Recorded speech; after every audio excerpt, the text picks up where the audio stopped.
We do want to get back over to Madison Sawyer, who's live for us this morning in Kirk County. Madison, we know that there is a lot that's happening here across North Texas, but tell us about the hope and the healing that's taking place in the Hill Country.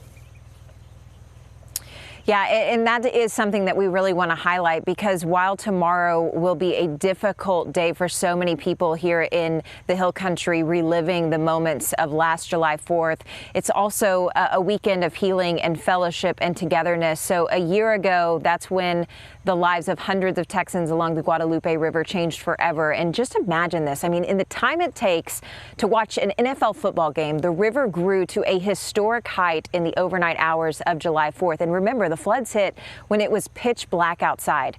The water swallowing the future of more than 130 people in the area, of course, Camp Mystic being one of the area's hardest hit. And from closures to lawsuits and now bankruptcy, the future of that specific 100-year-old Christian camp has been put on pause as families still mourn the lives of the loved ones lost. And I want to speak directly to the Heavens 27 families. I think about the night of the flood every moment of every day. The Eastland family, the owners of the once renowned Camp Mystic, addressing heartbroken families as they remember the girls who lost their lives, now memorialized as Heavens 27. Every single day that passed and the camp continued to push reopening made that trauma that much worse and the impact crater that much greater. For the last year, Camp Mystic has been embroiled in lawsuits and legal battles. The summer camp announced plans to reopen last September. It planned to only use the parts of the camp that didn't flood. Families of the victims and state officials called for regulators to deny or delay renewal of the camp's license. Y'all will not be an operator next session, next season, if I can have anything to say with that, because you just missed it and it was tragic. In April, Camp Mystic became the subject of a public hearing into what went wrong at the summer camp on July 4th of last year. The state's lead investigator describing a, quote, complacent flood culture at the camp.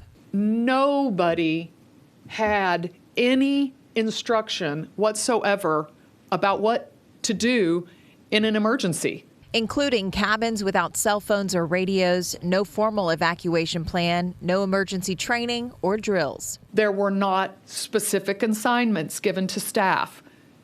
Hey, if you hear on the radio that something's going down, report to the front office. Something as simple as that. Regulators found nearly 24 deficiencies in new emergency plans submitted by the Eastlands. Weeks after that hearing and the public scrutiny, Camp Mystic withdrew its application for a license and announced it would stay closed.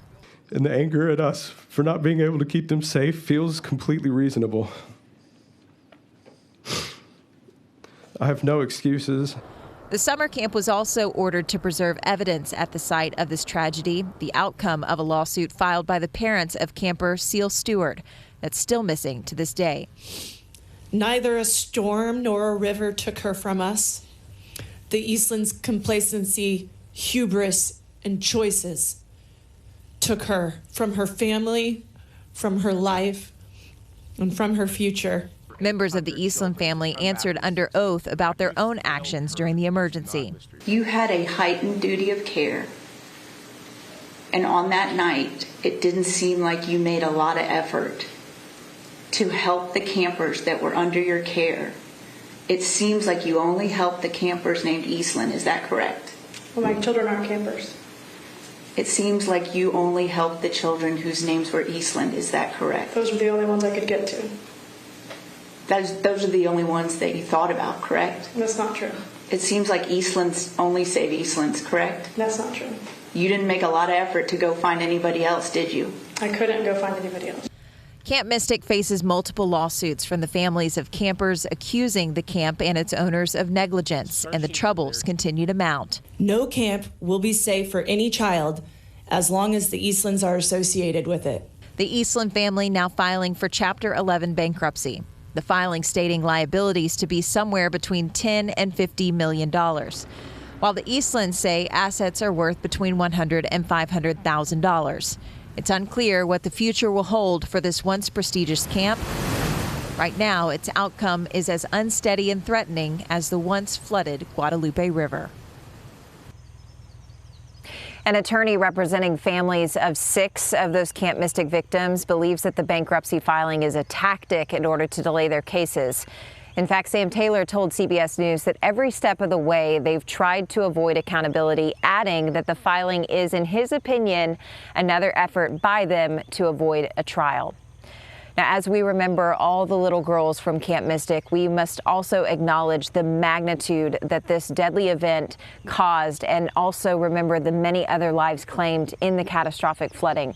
According to state officials, at least 135 people died that day, the river sweeping away homes, RV parks, campsites, all filled with people who were celebrating the July 4th holiday.